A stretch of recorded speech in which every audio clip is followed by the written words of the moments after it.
The day I handed over Sweet Dreams Bakery to my sister, the scent of vanilla and warm brioche couldn't mask the bitterness in my heart. I stood in my kitchen, no, Emma's kitchen now, watching her struggle with our grandmother's signature apple turnover recipe. Those same turnovers had put Sweet Dreams on the map 3 years ago, after I'd returned from my training at the Culinary Institute of America. My name is Sarah, and until yesterday, I was living my dream. Now I'm watching it crumble like an overmixed meringue. Sarah, honey, this is for the best, Mom Linda said, placing her manicured hand on my shoulder. I shrugged it off, my attention fixed on Emma's clumsy attempts to recreate my signature pastry. Even from across the kitchen, my professionally trained, I could spot every mistake.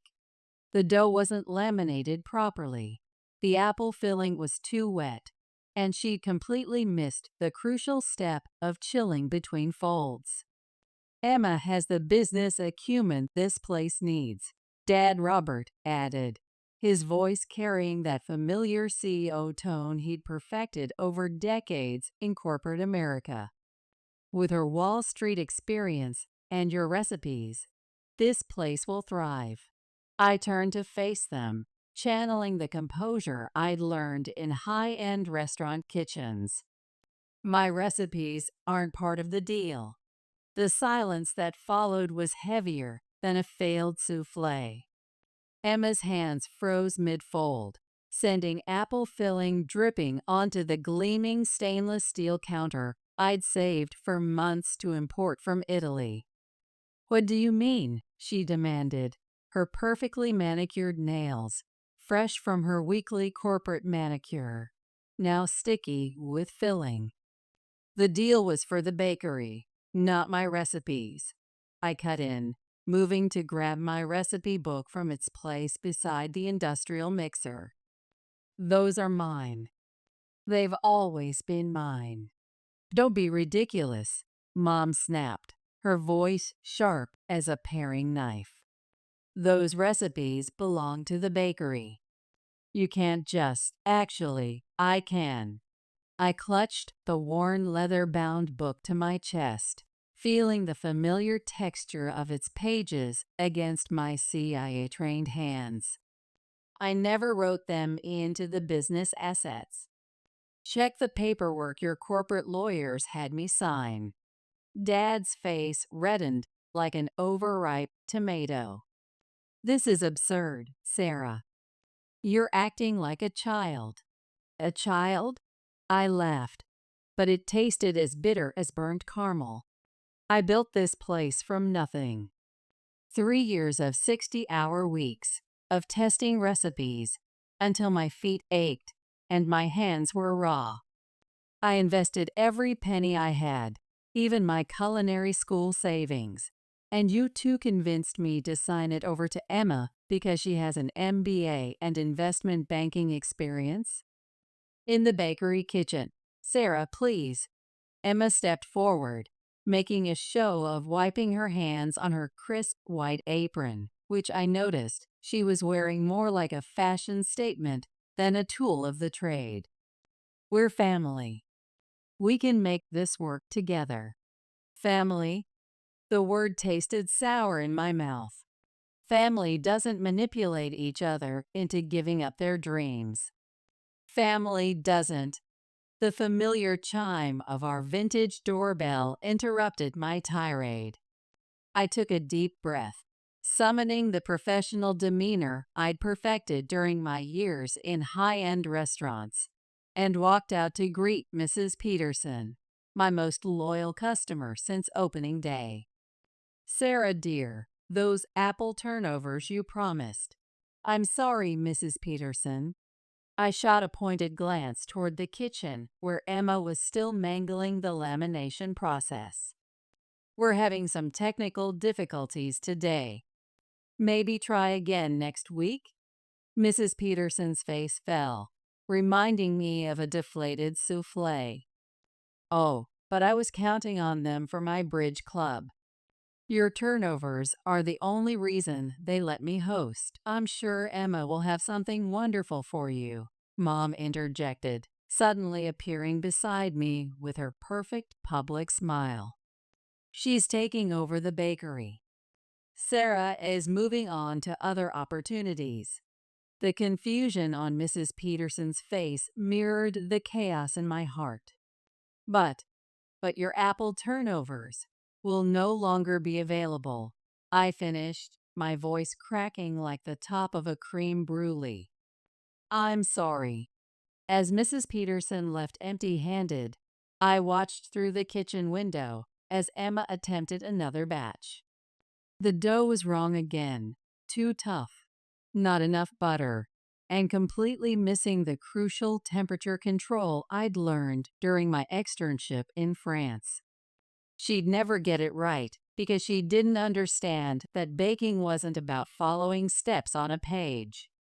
It was about feeling the dough, understanding the chemistry, knowing that the secret was in the precise folding technique and the pinch of nutmeg that only a trained palate would expect.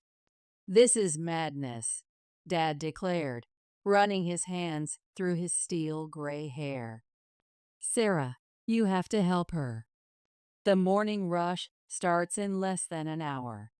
I picked up my leather messenger bag from behind the counter, tucked my recipe book, the one Grandma had given me when I got accepted to CIA, safely inside, and headed for the door. "No, Dad, I don't. Not anymore." "Where are you going?"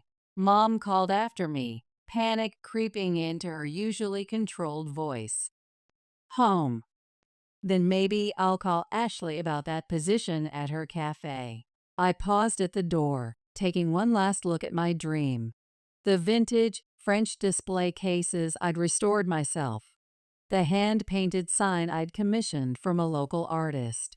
The warm, honey-toned walls I'd chosen to match the color of perfectly baked bread. "Good luck with the business plan, Emma. I'm sure your MBA and Wall Street experience will help you figure it out." Walking away. As I walked away from Sweet Dreams Bakery, the morning sun warming my face, I heard the distinctive clatter of a baking sheet hitting the floor, followed by Emma's frustrated cry. A small, vindictive part of me, the part that had endured countless hours of corporate strategy lectures from Dad during family dinners, smiled. They wanted the bakery? Fine. But my recipes, my grandmother's legacy, my years of perfecting each technique through culinary school and beyond, those were coming with me. Let them figure out how to run an artisanal bakery with an MBA and a business plan. 2 months later, at Ashley's Cafe. 2 months into working at Ashley's Cafe, I was finally starting to feel like myself again. The morning rush had just ended, and I was wiping down the counter when Ashley emerged from the kitchen, her chef's coat dusted with flour, and her face beaming. "Your lemon squares are officially our best seller," she announced, waving the sales report like a victory flag. "We sold out before noon again." I smiled, but before I could respond, the bell above the door chimed. My stomach dropped as Victoria Dixon strutted in, her Louboutin heels clicking against the hardwood floor like a metronome counting down to disaster. "Well, well," she drawled, her red lips curling into a smirk that could curdle cream. "If it isn't the fallen pastry chef herself. How the mighty have tumbled. What do you want, Victoria?" I kept wiping the counter, refusing to give her the satisfaction of eye contact. I'd dealt with enough pretentious food critics during my restaurant days to know how to handle her type. "Oh, just checking out the competition. Though I suppose you're hardly that anymore." She leaned against the counter, her designer blazer probably worth more than a month's worth of premium vanilla beans. I drove past Sweet Dreams this morning. Quite the change in clientele, or should I say, lack thereof. Ashley stepped forward, her usually sunny disposition clouding over. We're actually quite busy here, Victoria. Unless you're planning to order something. Actually, Victoria pulled out a business card that probably cost more than my first set of professional knives. I have a proposition for you, Sarah. Your sister's doing a spectacular job of running that bakery into the ground. I'm offering to buy you out. Your recipes, your techniques, everything. Name your price. At Ashley's Cafe, confrontation. I stopped wiping and finally looked up, meeting Victoria's calculating gaze. My recipes aren't for sale. Don't be stupid, Victoria scoffed, her voice dripping with condescension like over-reduced caramel. Everyone knows those were your grandmother's recipes. They made Sweet Dreams what it was. With my restaurant empire and your recipes, we could. I said no. I crumpled her business card and tossed it in the recycling bin where it belonged. My grandmother taught me more than just recipes. She taught me about loyalty. Loyalty? Victoria's laugh could have shattered sugar work. To the family that stabbed you in the back? Please. The bell chimed again, and a tall man in a pristine chef's coat walked in. I recognized him immediately, Mark, the owner of Bella Luna, the Italian restaurant down the street. He'd been coming in regularly since I started working here, always ordering the same cappuccino and whatever seasonal pastry I'd created that week. "Everything okay here?" he asked, his experienced chef's eyes darting between Victoria and me, assessing the situation like he would a kitchen during service. "Just fine." Victoria straightened up, smoothing her designer skirt. "I was just leaving. Think about my offer, Sarah. Loyalty doesn't pay the bills." As Victoria clicked her way out, Mark took her place at the counter, his presence bringing with it the familiar comfort of professional kitchen camaraderie. I couldn't help but overhear. "You're the former owner of Sweet Dreams?" I nodded, suddenly very interested in reorganizing the coffee cups, their ceramic clinks filling the awkward silence. I knew something was different. I used to get my morning pastries from Sweet Dreams, but lately, he shook his head, running a hand through his salt and pepper hair. "Let's just say I've been coming here instead." "The usual?" Ashley asked him, already reaching for a cappuccino cup with the practiced efficiency of a seasoned cafe owner. "Actually," Mark cleared his throat, and I detected the subtle shift in his tone that I'd learned to recognize during my years in professional kitchens, the one that meant business was about to mix with pleasure. "I came to talk business. My restaurant's dessert menu needs help. I've been sampling your lemon squares, Sarah.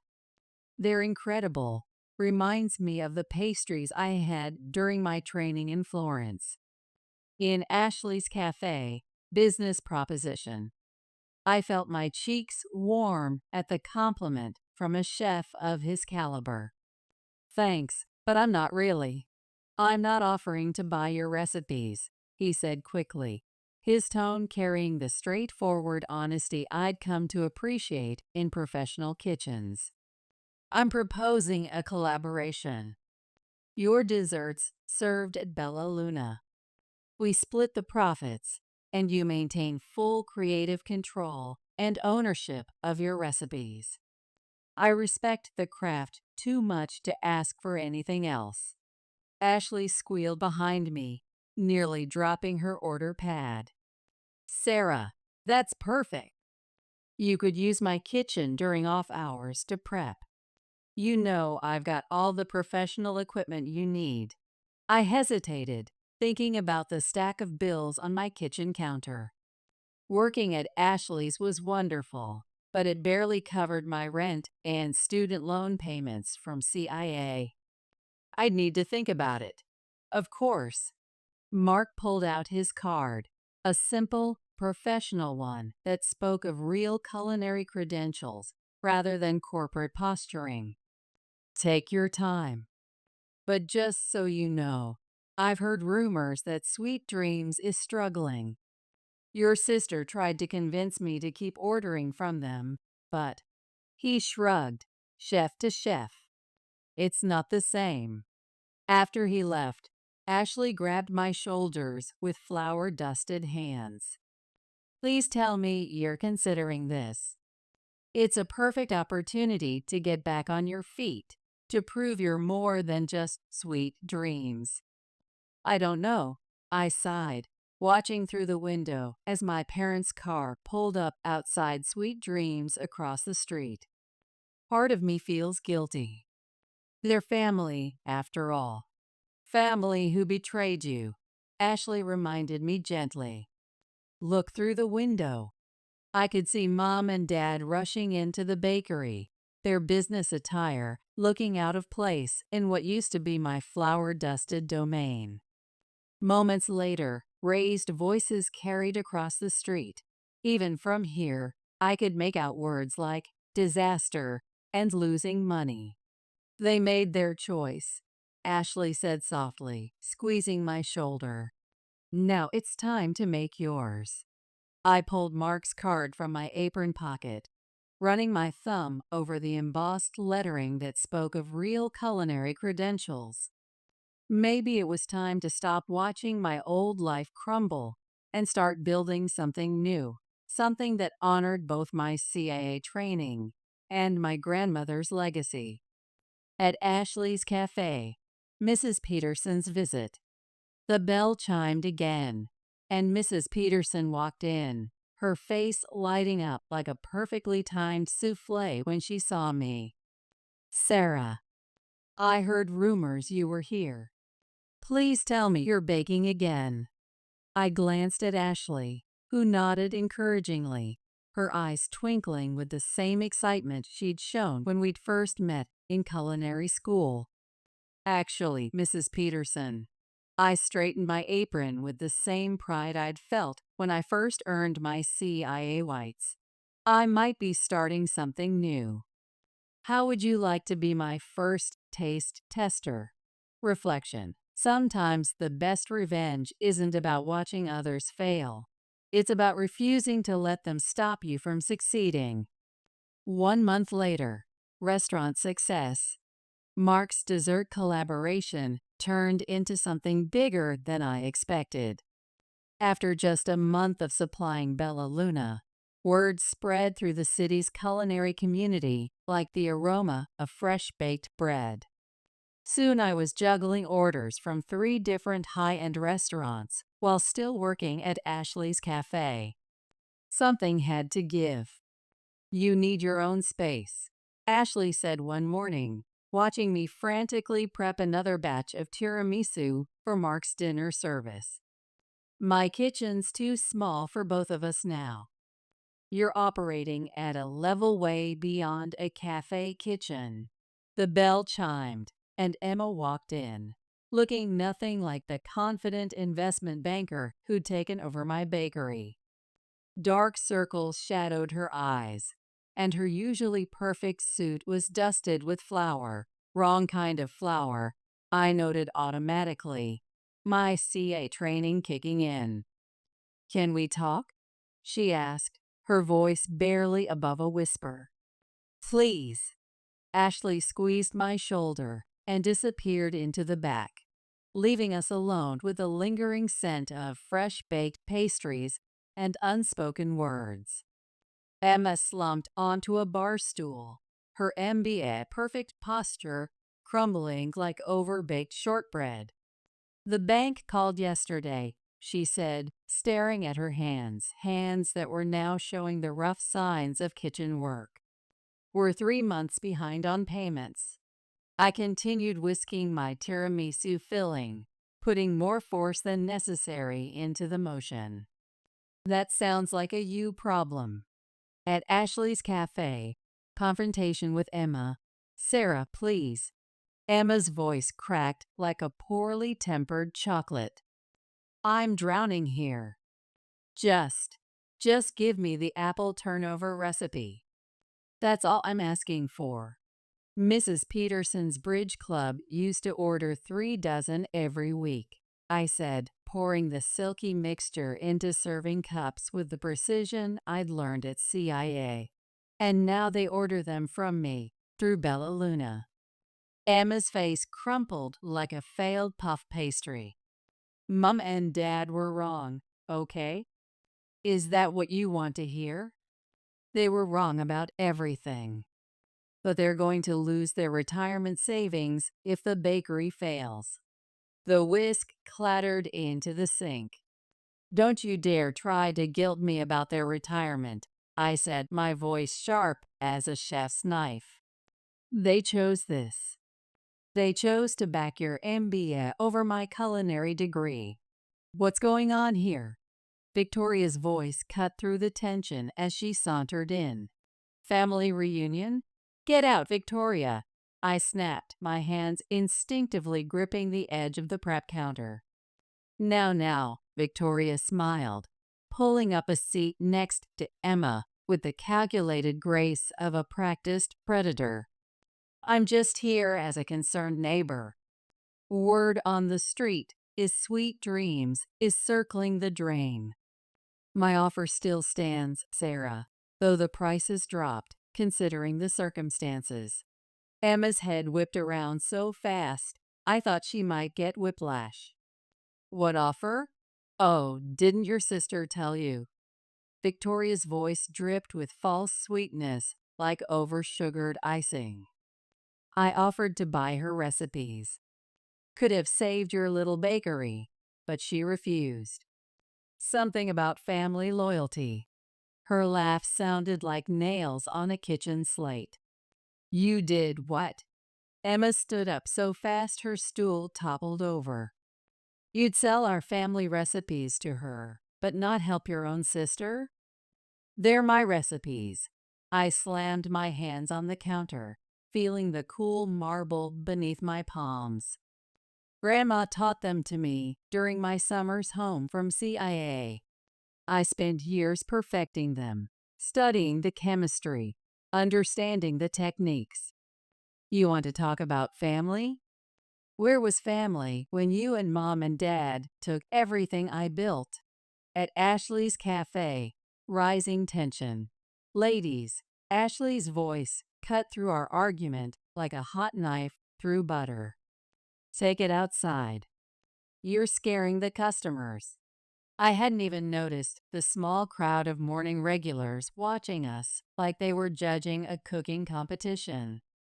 Emma grabbed her designer purse, tears streaming down her face, smudging her perfect makeup. Fine. Keep your precious recipes. I hope they keep you warm at night while your family loses everything. She stormed out, nearly colliding with Mark, who was just walking in. Victoria stood up, smoothing her couture skirt with manicured hands. Think about my offer, Sarah. Family drama is so messy. I'm offering you a clean break. She clicked her way out, leaving behind the artificial scent of expensive perfume.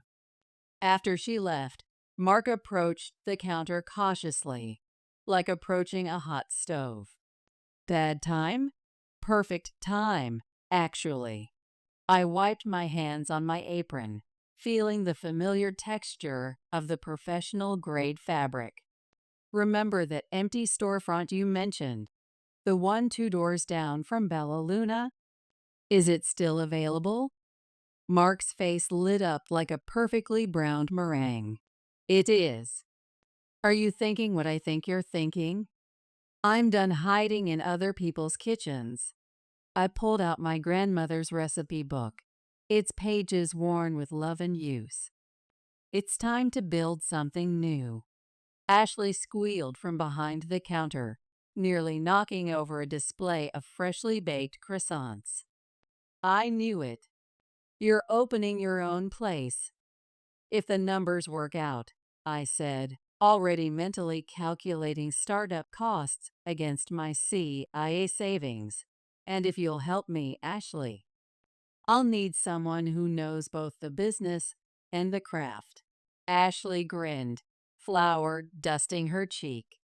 I actually earned my experience in the kitchen instead of just framing it on a wall. Mark pulled out his phone, his chef's efficiency taking over. I know the building owner.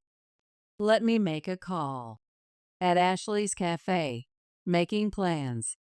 As Mark stepped away to make the call, I watched through the window as Emma trudged back to Sweet Dreams. Mom was waiting outside, her perfect posture a stark contrast to Emma's defeated slouch, and I could see them arguing on the sidewalk. Part of me wanted to run over there to fix everything with a handful of recipes and a hug. But then I remembered the day they took my dream away, how they'd planned it all behind my back over corporate lunches, convinced my CIA training wasn't enough. Good news, Mark returned, grinning like he'd just earned his first Michelin star. The owner's willing to meet tomorrow. Says he's a fan of your tiramisu. Ashley hugged me tight, smelling of vanilla and coffee. This is it, Sarah. Your fresh start. Looking at my reflection in the cafe window, I saw something I hadn't seen since leaving Sweet Dreams. The fire in my eyes that had gotten me through CIA, through professional kitchens, through building my first bakery. Hope rising like perfectly proofed dough. Let's do this, I said, clutching my recipe book, the one that held not just recipes, but years of culinary training and family tradition. Time to show this town what real artisanal baking tastes like. Opening day.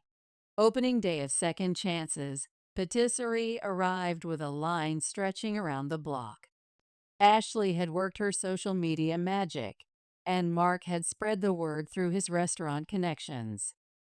The aroma of fresh baked viennoiserie wafted through the open door as I arranged the display cases, my hands trembling slightly despite years of professional kitchen experience. They're here for you, Mark said, bringing in another tray of freshly baked croissants, their layers perfectly laminated thanks to the techniques I'd mastered at CIA. Not your family name, not your old bakery. They're here for your craft. The bell chimed as Mrs. Peterson pushed her way to the front of the line. I simply couldn't wait another minute.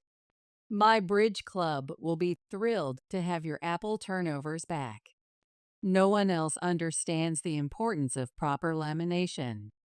First customer gets a free box, I said, packaging up a dozen still warm turnovers, made with the same precision I'd learned in culinary school. First morning rush. The morning rush was everything I dreamed of during those long nights studying at CIA and beyond. Ashley worked the register while I kept the display cases stocked, falling into the familiar rhythm of a professional kitchen.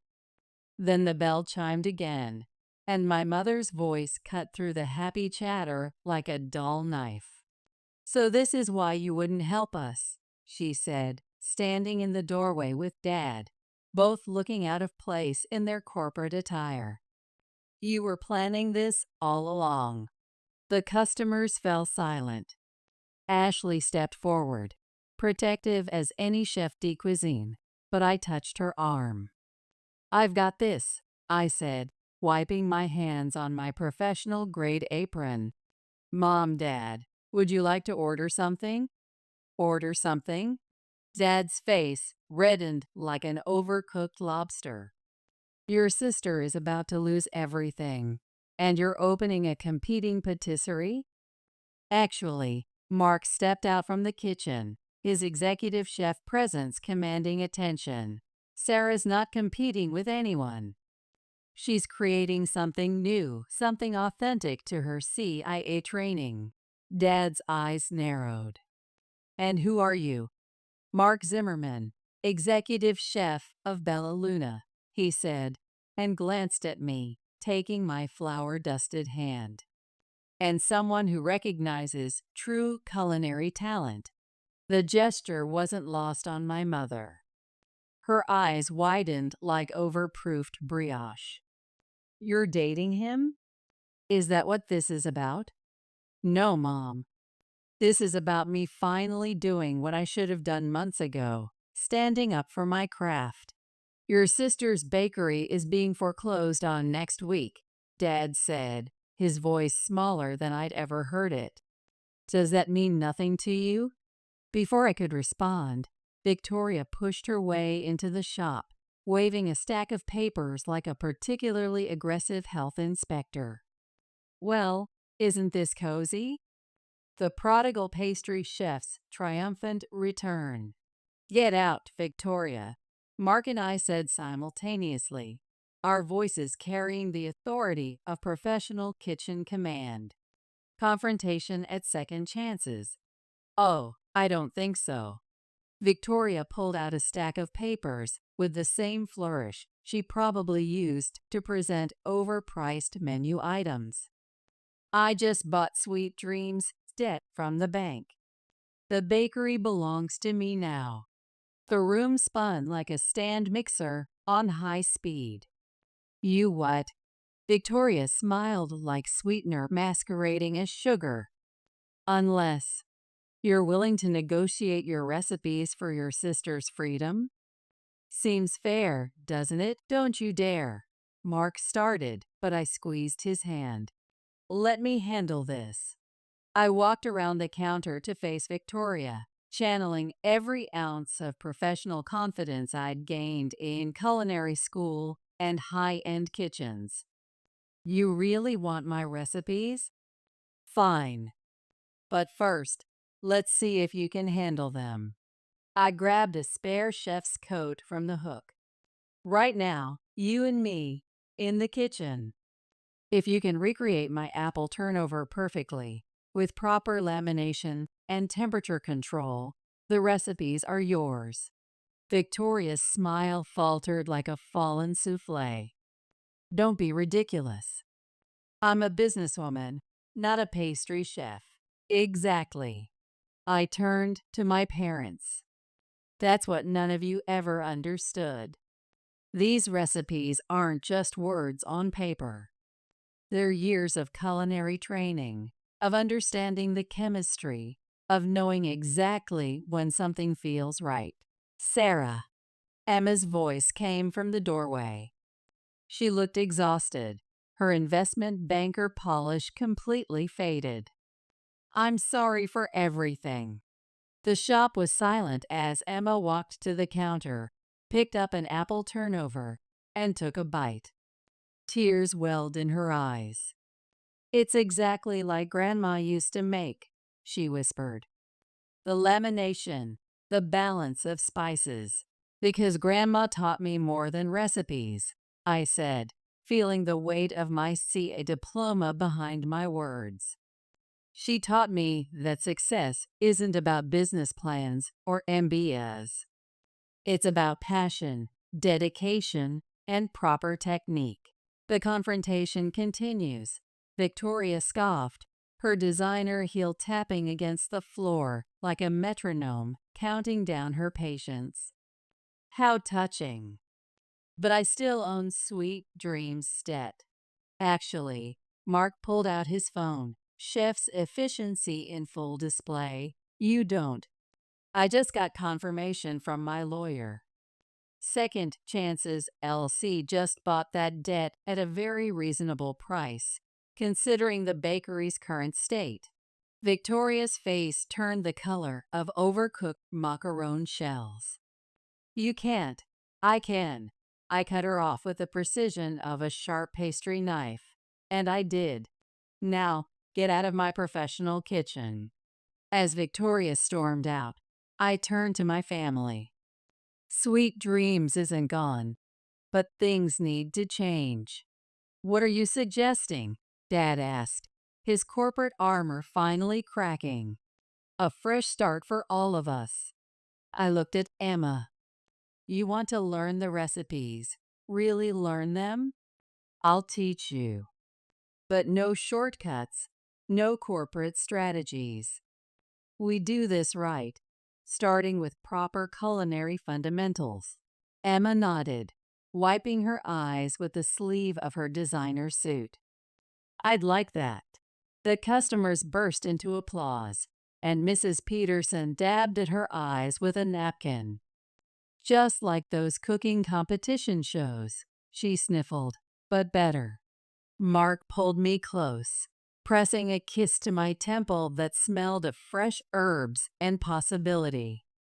You're amazing, you know that?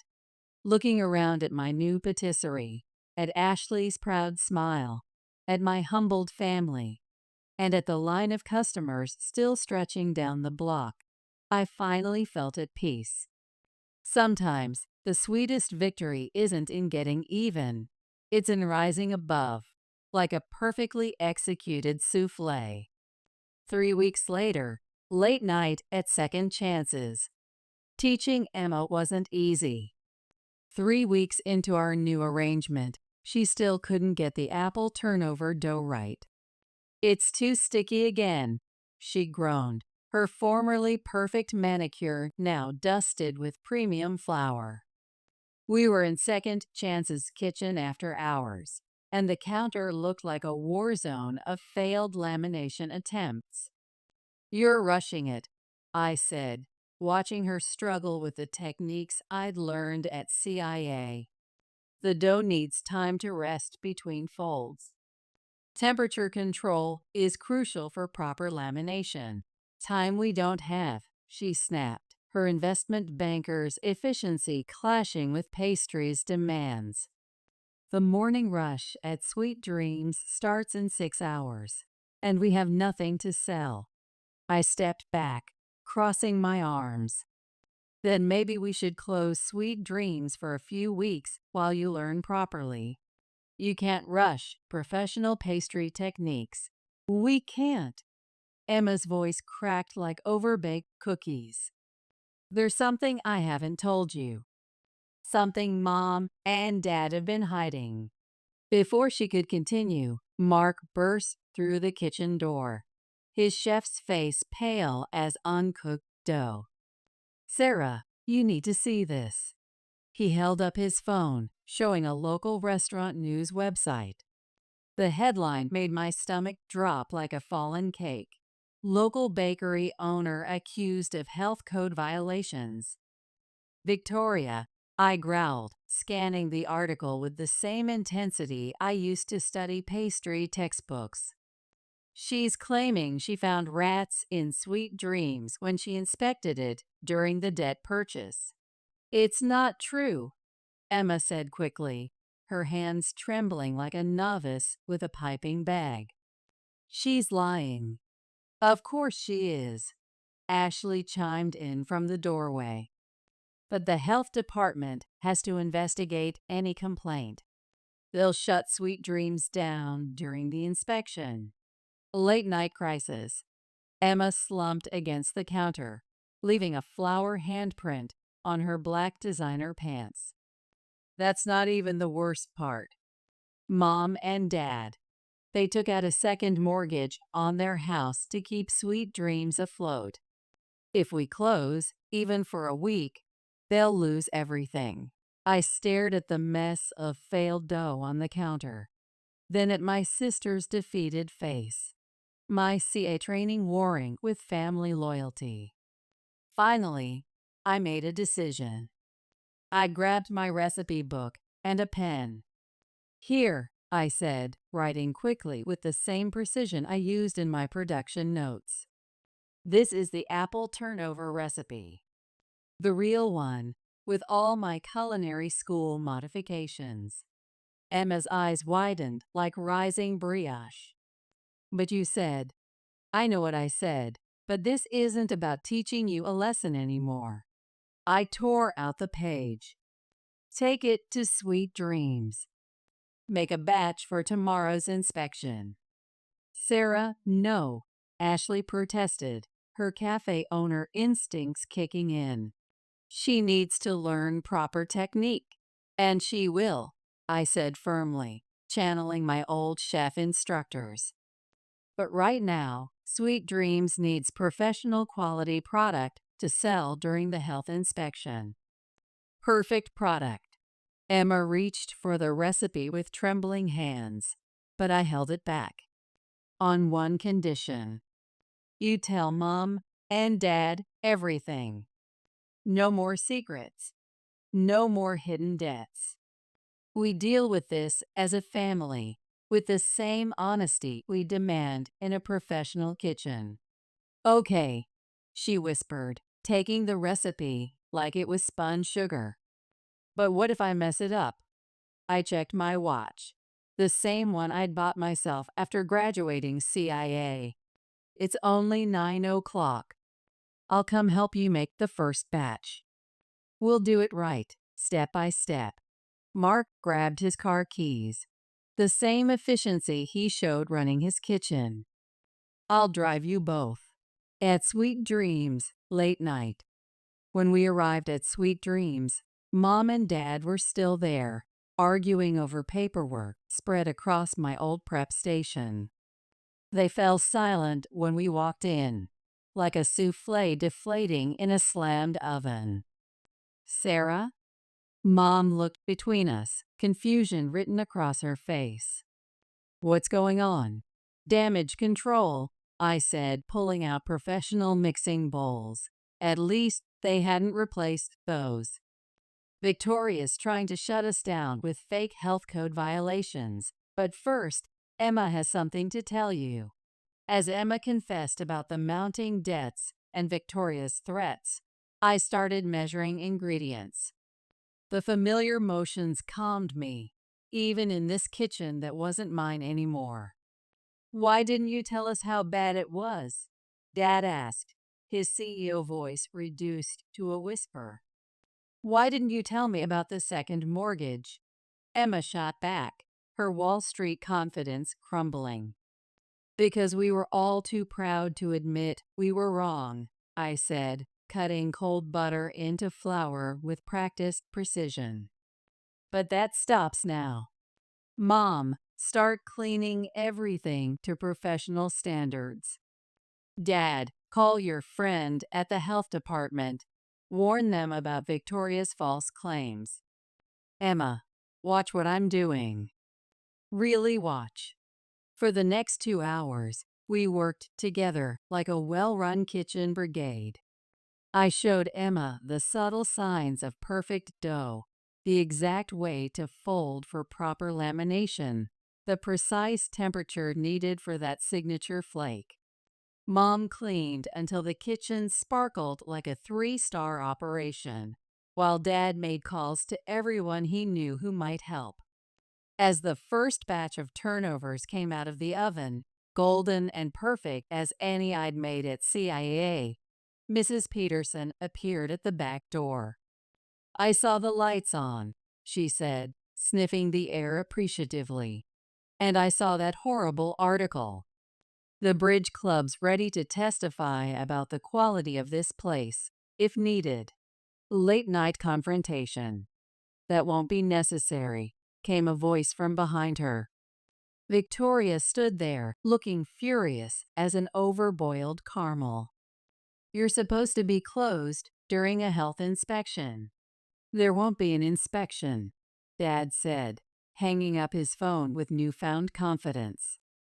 The health department knows about your false claims. They're launching an investigation into you instead.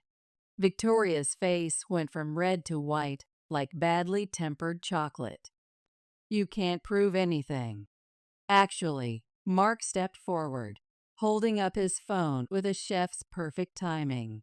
I recorded your entire conversation with Sarah about buying the debt and trying to steal her recipes.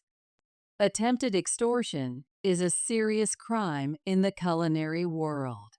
As Victoria stormed off, Mom turned to me, tears in her eyes like sugar crystals. "We don't deserve your help." "No," I agreed, pulling another perfect batch from the oven, their aroma filling the kitchen with memories of culinary school and long nights of practice. The family isn't about deserving. It's about forgiveness and maybe a few secret recipes. 6 weeks later, Second Chance's kitchen. "We need to talk about expansion," Mark said one morning, as we prepared for another busy day in Second Chance's kitchen. The morning light filtered through the windows, catching the professional equipment I'd carefully selected. "Expansion?" I nearly dropped the mixing bowl I was holding, my CI training barely saving it. "We've barely been open 3 months, and we're already turning people away." Ashley chimed in, waving her tablet with entrepreneurial excitement. "Plus, the food critic from the city paper is coming next week. If they give us a good review." Second Chance's kitchen. Morning meeting. The kitchen door burst open, and Emma rushed in, clutching a stack of papers with the same intensity she used to reserve for investment portfolios. "Emergency family meeting now." "I'll handle the front," Ashley said, squeezing my shoulder as she left, the scent of fresh-baked brioche trailing behind her. Emma spread the papers across the prep table, her hands now showing the calluses of real kitchen work. "Remember that investment company that approached Sweet Dreams last year, the one I turned down because I thought my MBA could handle everything?" I nodded, scanning the documents with the same attention I'd give a complex recipe. My heart stopped when I saw the numbers. "They're back," Emma continued, her voice carrying the excitement of a perfect bake. "But they're not interested in Sweet Dreams anymore. They want to franchise Second Chances." Mark whistled low, like steam escaping a pressure cooker. "That's a lot of zeros." "They want to open 5 locations across the city," Emma explained, her business acumen finally finding its proper place. "Using your recipes, your techniques, everything. But here's the key. They want you to maintain complete creative control. I'd handle the business side, reporting to you." I stared at my sister. "You'd work for me?" "With you," she corrected, smile lines replacing her old stress wrinkles. "Look, I've learned a lot these past weeks. I'm good at business strategy, marketing, numbers, but you're the heart of this operation. We could be an amazing team if we actually work together instead of against each other." The kitchen door opened again, and Mom appeared, her face tight with worry. "Your father's having chest pains." Second Chance's kitchen. Family crisis. Everything stopped. "What? Is he okay?" "We're on our way to the doctor now," Mom said quickly, her perfectly manicured nails gripping the doorframe. "But the stress of almost losing the house, the bakery drama, it's taking its toll." After they left, I slumped against the counter, the cool stainless steel grounding me like my first day in culinary school. I thought things were getting better. "They are," Emma insisted, her voice carrying the same confidence she used to save for boardroom presentations. "Sweet Dreams is stable now that we're working together, but Mom and Dad aren't getting any younger. This franchise deal, it could set them up for retirement, set all of us up." Mark picked up the contract, his experienced chef's eyes scanning the details. "It's a solid offer, Sarah, but it's your decision." "What if it all falls apart again?" I whispered, the fear of failure as sharp as a new knife. "Then we'll handle it together," Emma said, flour dusting her once pristine blazer. No more secrets, remember? The kitchen door swung open once more, and Mrs. Peterson hobbled in, looking distraught. The bridge club is being evicted, she announced. The community center is being sold. Where will we play? Where will we eat your turnovers? I looked at the contract, then at Mrs. Peterson, and suddenly everything clicked like perfectly tempered chocolate. What if we didn't just franchise? I said slowly. What if we transformed Sweet Dreams into something new? A cafe-style community space with meeting rooms upstairs. Emma's eyes lit up like a perfectly timed oven light. The investment could cover the renovation costs. We could keep the original location's character, but make it more versatile, and Second Chances could supply all the baked goods. Planning the future. It's perfect, Mark added, his chef's mind already planning kitchen layouts. Mrs. Peterson clapped her hands with delight. Oh, we could have proper tea service for the bridge club. I picked up a pen, but hesitated. Emma, are you sure about this? Working together. For real this time? More sure than I was about that MBA, she smiled, dusting flour from her suit. Besides, someone needs to keep you from working yourself to death. Those 3 o'clock baking sessions aren't healthy. Speaking of health, Mark interjected, his voice gentle as folded cream. Let's go check on Dad at the hospital. At the hospital, we found Dad arguing with a nurse about wanting to go back to work. He stopped mid-sentence when we walked in, looking smaller in the hospital bed than he ever had in his corporate suits. What are you all doing here? The morning rush. Ashley's handling it, I said, pulling out the contract. We have something to discuss. As we explained the franchise plan and the Sweet Dreams transformation, Dad's heart monitor stayed steady as a perfectly calibrated oven. By the time we finished, he was smiling like he used to when I'd bring him fresh pastries before board meetings. Your grandmother would be proud, he said softly. Not just of the baking, but of how you've both grown. Does this mean you'll finally retire and let us handle things? Mom asked, trying to sound stern but failing like an underproofed bread. Hospital room discussion. Well, Dad adjusted his hospital gown, looking more relaxed than he had in months. Maybe it's time to step back, but I'm still taste testing everything. Deal? Deal, Emma and I said together, sharing a smile that felt as warm as fresh baked bread.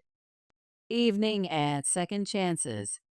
Later that evening, as Mark and I closed up Second Chances, he pulled me close. You know what this means, right? We'll need to expand this kitchen too. I looked around at my patisserie, remembering how it felt to start over after graduating CIA. Change is scary, but necessary, he finished, kissing my flour-dusted cheek. Like letting dough rise, or letting go of old hurts, I added, watching through the window as Emma locked up Sweet Dreams across the street. Sometimes, the best recipes aren't just about ingredients. They're about knowing when to hold on, and when to let things transform into something new. Sweet Dreams Grand Reopening. The day of Sweet Dreams' grand reopening as Sweet Dreams Community Cafe arrived with unexpected drama. I was arranging pastries in the new display case, each one reflecting my CIA training, when Victoria stormed in, waving a newspaper like an angry health inspector. "What is this?" she demanded, slapping the paper down on the counter. The headline read, "Local Pastry Empire Expands. Sisters Unite Professional Culinary Arts with Business Savvy." It's called success. Emma said, emerging from the new tea room with the confidence of someone who finally understood both business and baking. You should try earning it honestly sometime. Final confrontation. This was supposed to be my territory. Victoria's voice rose higher than an overproofed brioche. I was going to own this whole block. Is there a problem here?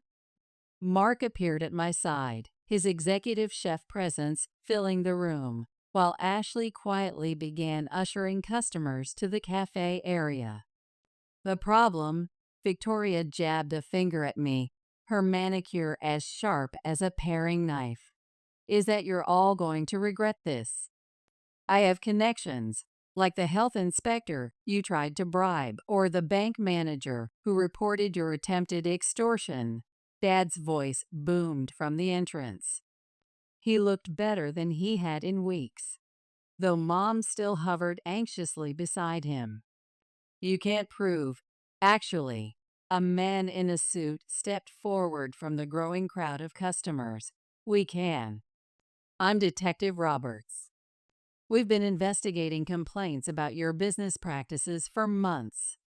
I watched as Victoria's carefully maintained facade crumbled like an overbaked macaron. This isn't fair. I worked for years to steal other people's hard work? I interrupted, channeling every stern chef instructor I'd ever had. To destroy family businesses? Speaking of business, Emma added, pulling out her tablet with professional precision, you might want to check your stock prices.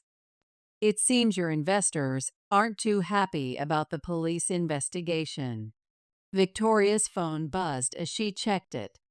Her eyes widened in horror, like a pastry chef watching their souffle collapse.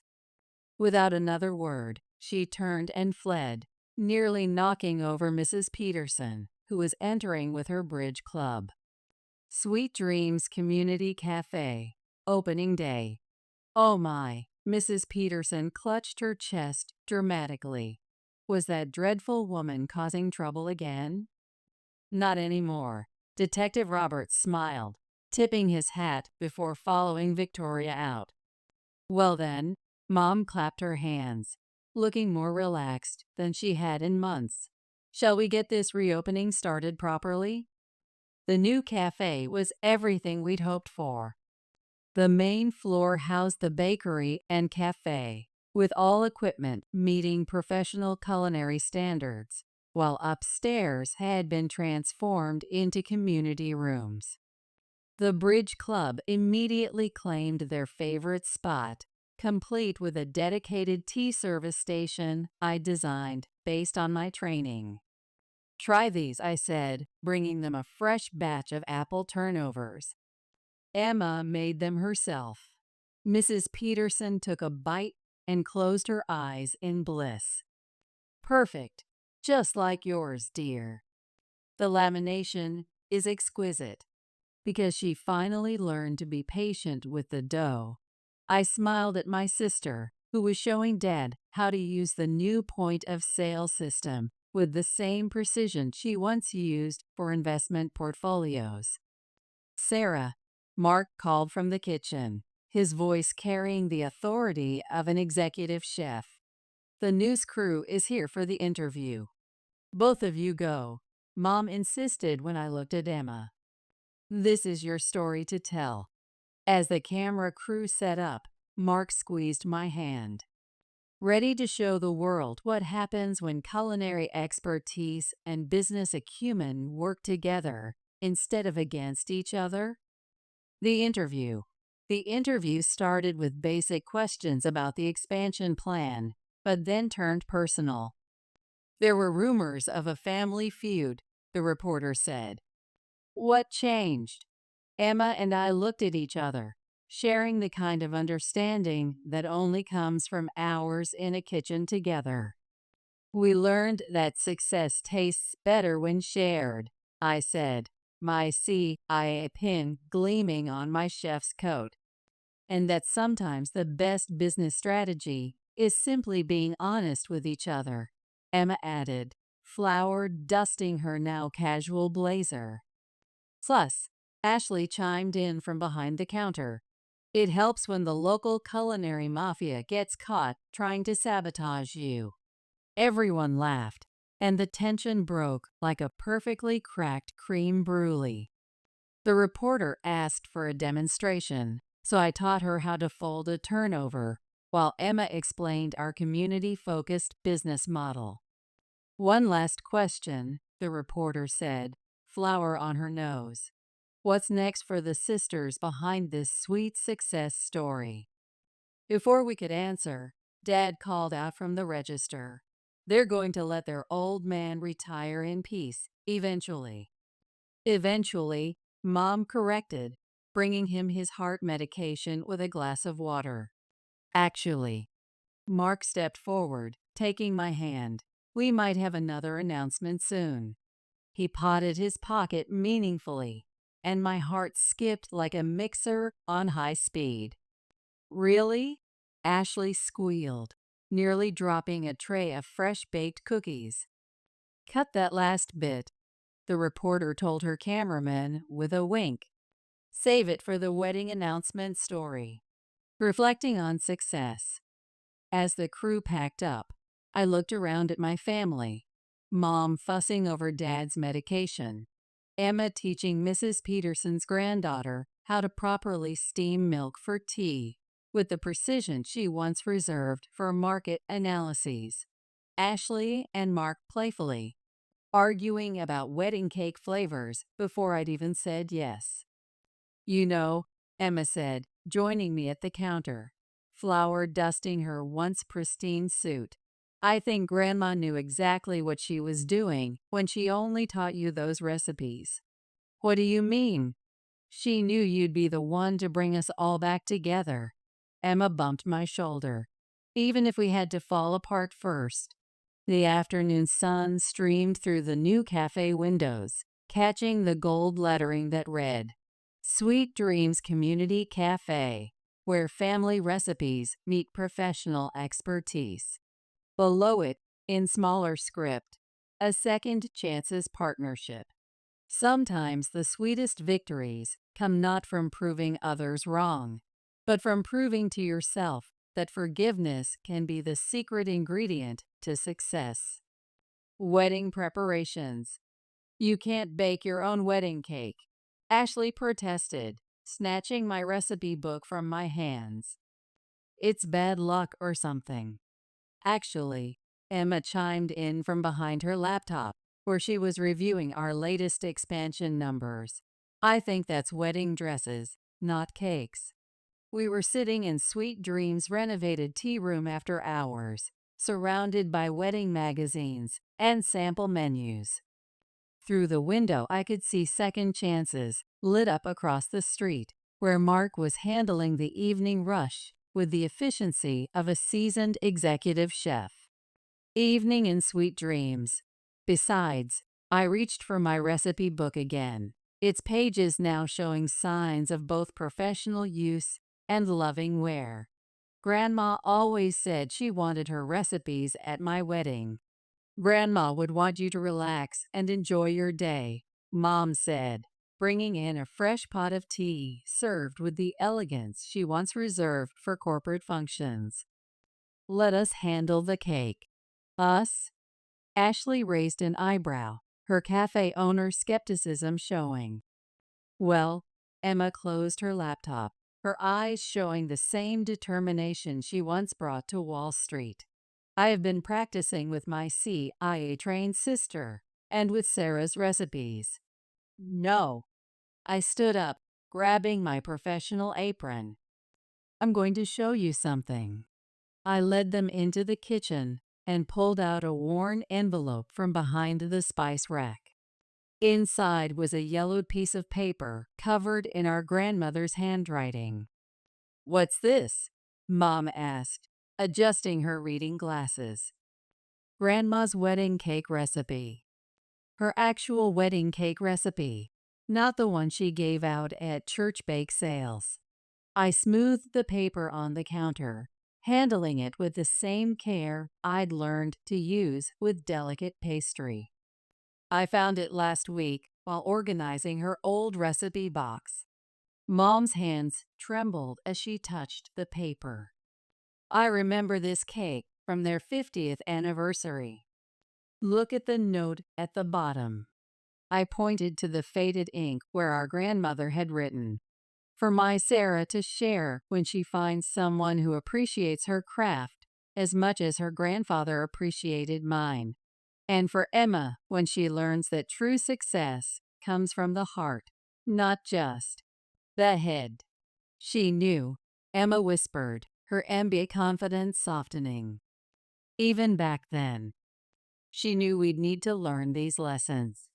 Late night baking. So, I pulled out my professional mixing bowls, the ones I'd brought from CIA. Want to learn Grandma's last recipe together. For the next few hours, we worked as a team. Emma measured ingredients with the same precision she once used for financial analyses, while Ashley documented everything with her cafe manager's attention to detail. Mom shared stories about Grandma, filling the kitchen with laughter and happy tears. The bell chimed from the cafe, and Mark walked in with Dad. "Something smells amazing," Dad said, then stopped short when he saw the recipe. "Is that Grandma's wedding cake?" Mom smiled, wiping flour from her cheek. "The real one."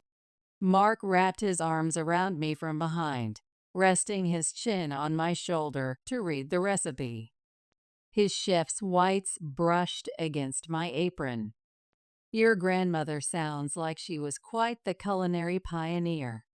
"She was," Dad said softly, "and she'd be proud of all of this.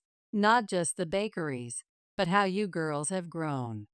The timer dinged, and we gathered around the oven as I pulled out the first layer. The rich vanilla and almond scent filled the kitchen, the same scent that had first inspired me to attend CIA. "It's perfect," Mom breathed, her eyes misting. "Almost," I said, reaching for the frosting bowl I'd prepared using professional pastry techniques. "Emma, want to do the honors?" My sister's eyes widened. "Me? But it's your wedding cake. And you're my sister," I smiled. "Plus you've got the steadier hands today, thanks to all our practice sessions." The final touches.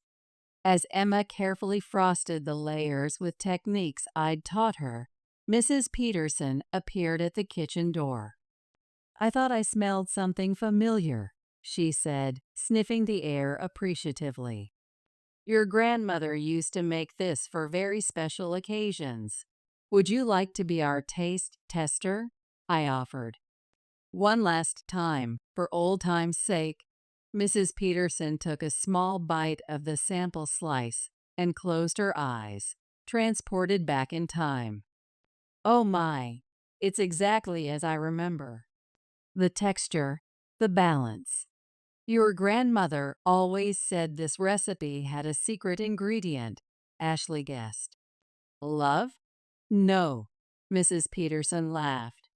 "Patience, the patience to learn proper technique, to wait for things to develop as they should." Mark squeezed my hand. "Like waiting for your sister to learn the true value of culinary training, or waiting for the right moment to start over, or waiting for someone who understands that success isn't just about business," I added, while watching Emma put the finishing touches on the cake with newfound skill. "It's about building something meaningful together," Emma said, stepping back to admire her work with a professional's eye. The finished cake stood proudly on the counter, a testament to everything we'd been through. Not just a wedding cake, but a symbol of healing, of family coming together, of lessons learned and skills mastered. To Grandma, Dad raised his teacup. Who knew exactly what she was doing when she passed these recipes down? To second chances, Emma smiled. her hands now as confident with pastry cream as they once were with spreadsheets. To love, Mark kissed my flour-dusted cheek. To all of it, I said, looking around at my family. The one I was born into, and the one I'd chosen, gathered in this kitchen that had seen both heartbreak and healing. Because sometimes the best recipes are the ones that take time to perfect, whether you learned them at CIA or at your grandmother's side.